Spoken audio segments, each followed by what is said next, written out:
I'm Ali, and I write the Ollie and Your Superpowers books, and this is my lovely friend Kate, who's illustrated the latest, the fourth in the series of the Ollie books, called Ollie and the Magic Compass.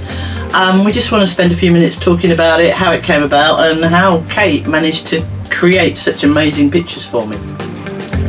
Can you tell us what the book is about?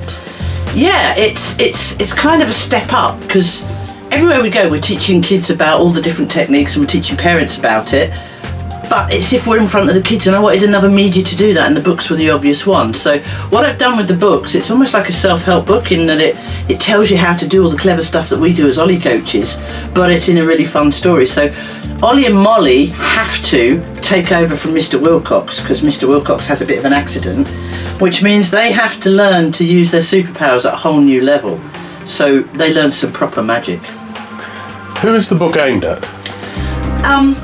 Well, everybody really. It's a bit like the first lot of Ollie books. Everybody thought they were for kids, but they're not really. So if you can read or be read to, then it will work for you. Hopefully you'll get something from it, whether you're 5 or 105. So how did you meet Katy? I think meet's wrong. I think it was more of a collision, and I recall it beautifully. We both used to play rugby. We did. Yeah, and I can recall it so clearly. It stayed with me forever, scarred me arguably, in a black box in my library. Kate was playing for Oakham, I was playing for Shelford. Kate was running down the wing, like she does, and I decided to stand in the way, and Kate did the most beautiful textbook handoff, ran past me and scored a try, and I lay writhing on the ground for about 10 minutes. You remember that more clearly than I do, I've got to say. I'm surprised I stuck in remember anything after that. But yeah, no, seriously, it was a collision, and then we just, all things rugby, you sort of get up, shake hands afterwards and buy one another a drink, and that was it, we were friends. Yeah. And the buying drinks never stops. No. So how did you find the process of working with an illustrator?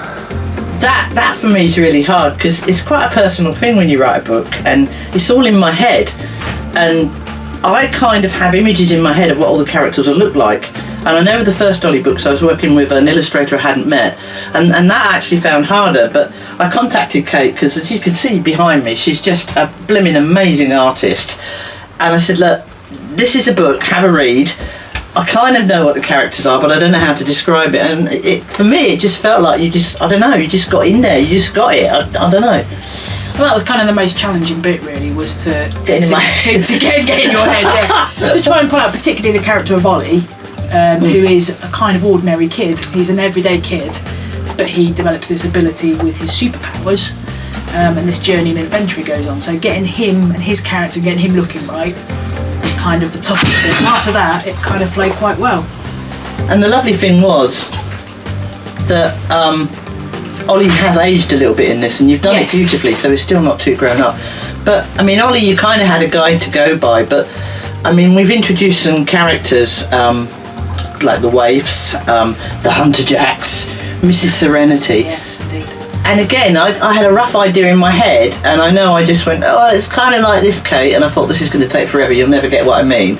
And then next morning, bang, there they were. I mean, how did you do that? How did you know? Well, because you've got such a clear vision of what those characters are, so things like the Hunter Jacks as representing, you know, the bully or the fear of the bully inside Ollie or whoever it may be, then to kind of encapsulate that visually was sort of reasonably straightforward, because we all kind of have that little fear or that little demon, or we have those memories.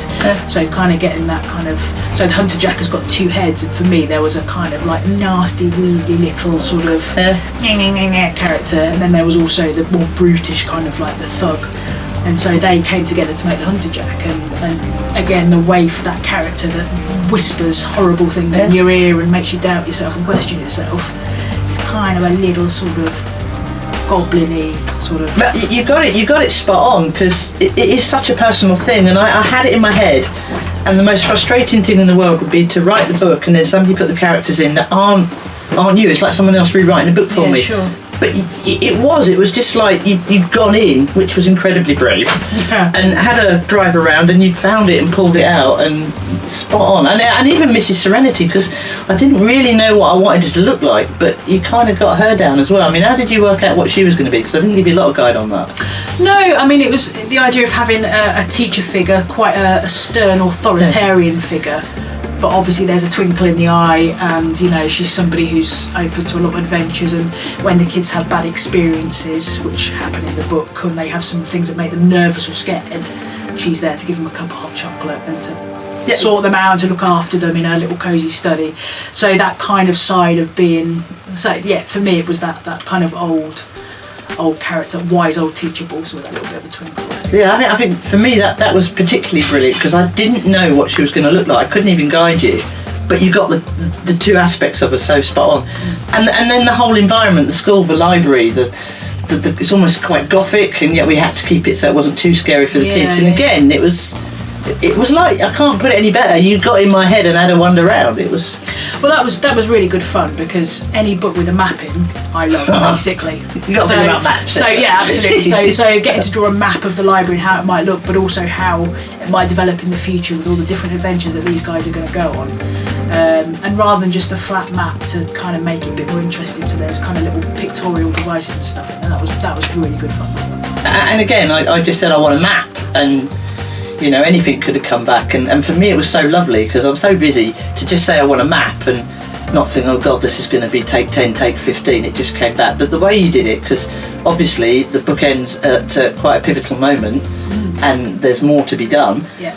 And I love the idea that the way you've drawn the map is that it can open up to more things going on in the library as the children learn more magic. That's right, and more areas it will kind of light up and be revealed, and that's really nice. That's where that kind of adventure thing comes in. Yeah. It's really cool. And that's where the collaboration, I suppose, came in between us, was me kind of sending stuff to you and you coming back, and us kind of getting it as it needed to be. So yeah, and it was really lovely, because I felt I could just say, not quite right, when sometimes I didn't want to, because you sent me through masterpieces and I was like, well, no, I can't ask. But it was okay to do that. Yeah, absolutely. It's Yeah, like, it has to be. it's been born from both of us, which yeah, is... exactly. Which is, I think, it really works. You brought my book to life, thank you, Kate. Yeah, you're very welcome. It's great fun. Cool. When is the book out? Well, we're going to soft launch before Christmas, just to put it out there and get a general feeling, and then in the new year we'll be doing proper book launches at various points around the country where we've got active Olive coaches or where we're very active. So hopefully in the next week or so, Ollie and his magic compass will be out there. How can somebody get a copy? You can go to our webpage, which is www.ollieandyoursuperpowers.com, or you can buy it from good old Amazon. Thank you very much. Thank you. Cheers, Kate.